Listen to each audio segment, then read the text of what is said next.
మనతో పాటు కిరణ్ పొలుదాసు గారు senior journalist film critic join అయ్యారు. నమస్తే అండి, వెల్కమ్ టు అవర్ షో. ఏంటి నిన్న రాత్రి జరిగిన సంఘటన నిజంగా చాలా బాధాకరం. ఒక ఫ్యామిలీలో ఆమెను కోల్పోవడం ప్లస్ ఆ బాబు కూడా ప్రాణాపాయ స్థితిలో ఉండడం అనేది చాలా విషాదకరం. ఏంటి అసలు ఒక సినిమాకి హైప్ క్రియేట్ చేయాలి అంటే ఖచ్చితంగా హీరో థియేటర్కి రావాల్సిందేనా? అయితేనే హైప్ క్రియేట్ అవుతుందా? ఆల్రెడీ పుష్ప 2 ఎంత హైప్ క్రియేట్ చేసింది, ఎన్ని వేల డబ్బులు వచ్చాయనేది అందరికీ తెలిసింది. అయినప్పటికీ కూడా సెక్యూరిటీ, వితౌట్ సెక్యూరిటీ పోలీసులు కూడా చేతులెత్తేసేంత ప్రేక్షకులు వచ్చారు అని అంటే ఎందుకు ఇంత హైప్ క్రియేట్ చేసుకోవడం? ఇది ముందుగా స్వతంత్ర టీవీ ప్రేక్షకులకు నమస్కారం. ముందుగా నేనేమంటున్నానంటే, ఇప్పుడు బాపిరాజు గారు చెప్పినది పాయింట్ వ్యాలిడ్ పాయింట్, అలాగే గీతాకృష్ణ గారు చెప్పినవి వ్యాలిడ్ పాయింట్స్. అసలు వాస్తవానికి చేత అయితే ప్రీమియర్ షోలు చేసుకోవాలి, చేత కాకపోతే ప్రీమియర్ షోలు పెట్టద్దు. ఇప్పుడు ఎవరిది తప్పు? మేజర్ తప్పు నన్ను అడిగితే. సరే, ఇక బాపిరాజు గారు చెప్పినట్టు మనలో మార్పులు రావాలి, అవన్నీ ఓకే, మనలో మార్పులు వస్తాయండి.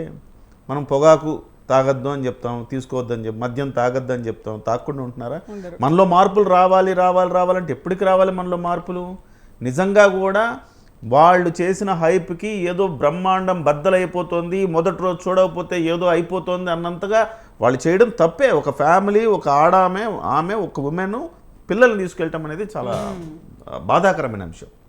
కానీ ఒక హీరో రావాల్సిన అవసరం ఏముందండి? అదే కదా, ఇంత పెద్ద స్థాయిలో మీరు హైప్ క్రియేట్ చేశారు. 12,000 థియేటర్లు అన్నారు, 12,000 థియేటర్లు వేస్తున్నారు. సో ఒకటో రోజే మొత్తం కిక్కిరిసిపోవాలి. 300 కోట్ల రూపాయలు ఆయన పారితోషికం తీసుకుంటాడు. మొదటి రోజు 300 కోట్ల రూపాయలు రికార్డు స్థాయి వచ్చేసేయాలంటే హీరో వెళ్ళాలి అక్కడికి. నీకు నిజంగా నువ్వు వెళ్ళాలనుకున్నప్పుడు దానికి తగ్గట్టుగా ఏర్పాట్లు చేసుకోవాలా లేదా? అసలు వెళ్ళకూడదండి. ఎందుకు వెళ్ళాలండి నాకు అర్థం కాదు. అక్కడ అంత ఆర్టీసీ క్రాస్ రోడ్ సంధ్య థియేటర్ అంటే ఎంత కిక్కిరిసిపోయి ఉంటుంది. పాత రోజులంటే శ్రీదేవి గారు, పాత రోజులంటే ఇంత సోషల్ మాధ్యమాలు లేవండి. లేనప్పుడు హీరో వచ్చేది వెళ్ళేది పెద్ద ఎవరికి తెలియదు. ఆయన వెళతారంటే వెళ్ళి వచ్చేస్తుండొచ్చు. కానీ ఇది క్షణాల్లో హీరో వస్తున్నారని తెలిస్తే సినిమాకి వెళ్ళేవాడు, వెళ్ళనివాడు, ఊరికే ఆయన చూడడానికి ఇలా పోటీలు పడి వచ్చేస్తారు. అలా వచ్చేసినప్పుడు పోలీసులు మాత్రం ఏం చేస్తారండి? వాళ్ళు మనుషులే కదా, ఎంతని కంట్రోల్ చేస్తారు? ఇష్టానుసారం ఇంతమంది వస్తున్నప్పుడు ఎంతని కంట్రోల్? వాళ్ళు ఏమైనా చెప్పారా? ఇంతమంది వస్తున్నారు, ఇంత బందోబస్తు కావాలని చెప్పారా? మేము ఊహించలేదు అంటున్నారు. సినిమా టికెట్ లేని వాళ్ళే సగం మంది ఉన్నారు దాంట్లో. అంతే కదా, తీసుకున్న వాళ్ళు సగం మంది కాదండి, దాదాపు 70% మంది సినిమా టికెట్ లేని వాళ్ళు 80% మంది. అన్ని టికెట్లు ఎక్కడున్నాయి కాబట్టి అక్కడ ఆ థియేటర్లో అంతా కలిపితే కూడా అంతకంటే అంత 10 ఎక్కువ చూడడానికి తీసుకున్న వాళ్ళు చూడట్లేదు సినిమా. అదే కదా, తీసుకున్న వాళ్ళు ఆయన చూడడానికి వెళ్తున్నారు, సినిమా చూస్తున్నారు. అంటే ఇది బాధ్యత రాహిత్యం అంట. నేనైతే ఇది హీరో తాలూకా బాధ్యత రాహిత్యం.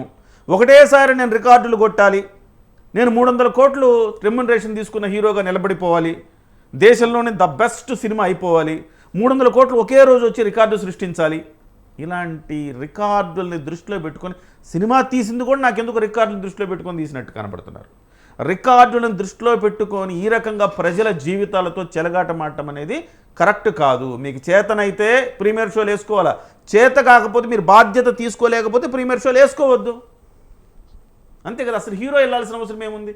ఆ రోజు మీకు గుర్తే ఉంటుంది, కూటమి లాస్ట్ 2014 నుంచి 19 వరకు ప్రభుత్వం, తెలుగుదేశం ప్రభుత్వం ఉన్నప్పుడు మన కళ్ళ ముందు చూసాం. చంద్రబాబు నాయుడు గారు ముఖ్యమంత్రి హోదాలో అక్కడికి వెళ్ళి ఆయన పుష్కర స్నానం చేస్తారంటే ఆ ప్రకటన చేయడం వల్ల అదే బెస్ట్ ముహూర్తం అనుకొని జనం అంతా కిక్కిరిసిపోతే 10ల సంఖ్యలో చనిపోయారండి. ఇదే కొత్త సంఘటనలు కాదు కదా. అది ఎట్లా చేస్తారు? ఒక హీరో అంత బాధ్యత రహితంగా ఎట్లా చేస్తారు? సో హీరో మీద కేసు పెట్టాల్సిందే. సార్ అన్నట్టు, గీతాకృష్ణ గారు అన్నట్టు 2 కోట్లు కాదు 10 కోట్లైనా ఫైన్ వేయాల్సిందే. అంటే మరోసారి బుద్ధి రావాలి. ఇలాంటి మనం చేయకూడదు.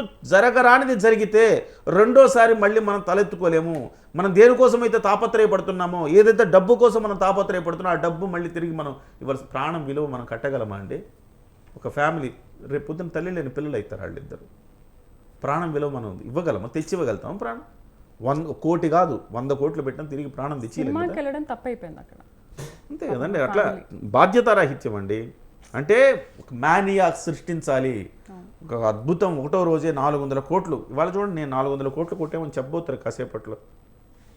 అంటే ఇంత బాధ్యతారాహిత్యంగా చేసినందుకు నిర్మాతల మీద, హీరో మీద కేసులు పెట్టాలి. వాళ్ళని ముక్కు పిండి వసూలు చేయించి ఆ డ్యామేజ్ని, కనీసం ప్రాణాన్ని తిరిగి తేలేకపోవచ్చు కానీ దాన్ని కాంపన్సేషన్ చేయించాలి.